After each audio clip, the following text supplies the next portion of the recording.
So during this section we're now going to start looking at course management, and really this is about the way that you can use the skills that you already have to try and improve your scores to reach your best potential. Obviously we are going to try and improve the skills that you have, improve the way you hit the ball, how straight you hit it, how well you chip and how well you putt. But there's also a lot we can do with the skills that you already have to maximise the scores that create the lowest scores you have, maximise the potential you have to bring your handicap down. So this first section that we're going to look at now is just going to be playing a very simple chip shot onto a green. I say it's a simple chip shot because you don't have to go very far, but it's made a lot more difficult by the fact there's quite a big bunker in the front of the green, and also the lie isn't particularly level, particularly flat. So this really epitomises the decisions that you might be making already on the golf course in terms of your course management, in terms of how your skills and your judgment might not quite be balanced. If you don't feel very good with your skills and you don't think you're going to get a good contact and a good strike on the golf ball consistently, maybe your judgment needs to change and you can start hitting shots that don't quite require the same high level of skill. For a competent golfer, this sort of shot lays out quite nicely for a nice lob wedge or a sand wedge, quite a high lofted club. A nice little nip at the back of the ball, lifting it over the bunker and just getting it to check nicely by the side of the flag. However, if you don't think that's a shot that you can pull off on a regular basis, at least 80–90% of the time with good consistency, and you have confidence in that, you need to look at a slightly different option. So the course management side of things would now dictate that we need to find a shot that's safer for us. So two options really. You either take a slightly different club, maybe a pitching wedge or a 9-iron, and chip the ball more to the back of the green, so you run it over the bunker a little bit more with a bigger landing area, roll it to the back of the green, and it's a safer shot. Or alternatively, as I'm going to do in a second, I'm going to take a putter, turn sideways and play it right across this way to the front of the green. Just accept that I'm not going to knock it close to the flag, but by the same token I'm also not going to knock it in the bunker.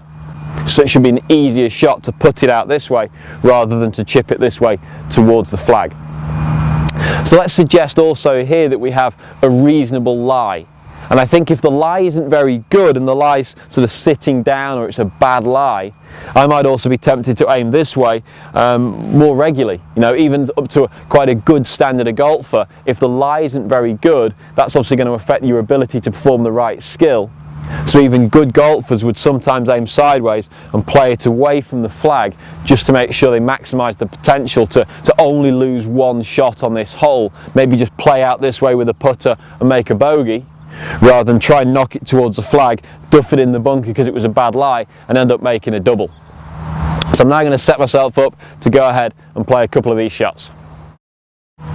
So we've chosen the lob wedge.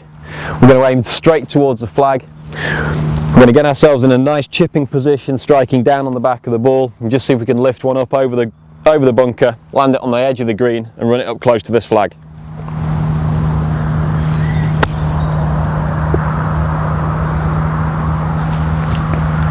That's quite a nice shot there. It's chipped up nicely. It's gone inside about maybe 9 or 10 inches, certainly inside a foot. Guaranteed par really there. Just roll the putt in and I've made a nice save. From a missed green here, I've chipped it over the bunker and made a nice save.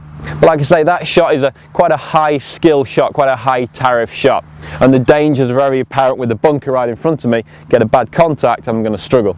So there I had a good lie. Without a good lie, that shot would have been a lot tougher, and I'd have been much happier if a bad lie, maybe getting the ball 10–15 feet away, would have been a nice result.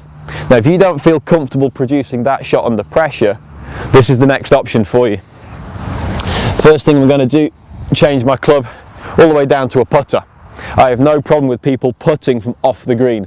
Some people feel that putting from off the green isn't playing real golf and that they should be chipping it. And what you should be doing is scoring the lowest possible round you can. So here we're going to take a putter, we're going to aim to the side and knock it up onto the front edge. A lot less skill involved in this shot, if you like, a lot less to go wrong really. So I just pick my spot on the front of the green, that's where I want to hit it up to, line myself up carefully and just nudge it onto that front edge. And once I've got it onto the front edge there, okay, it's a lot further away from the flag, but I still should have the confidence that I can then go and two-putt that.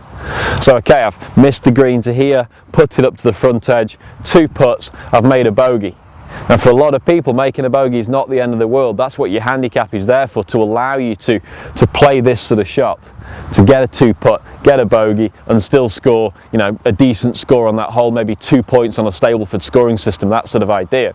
So using your course management, if you don't quite feel that your skills are up to scratch to take on the flop shot over a bunker, think carefully about how you can minimise your mistake, knock it onto the front edge, 2 putt from there and get away from the hole with a decent number.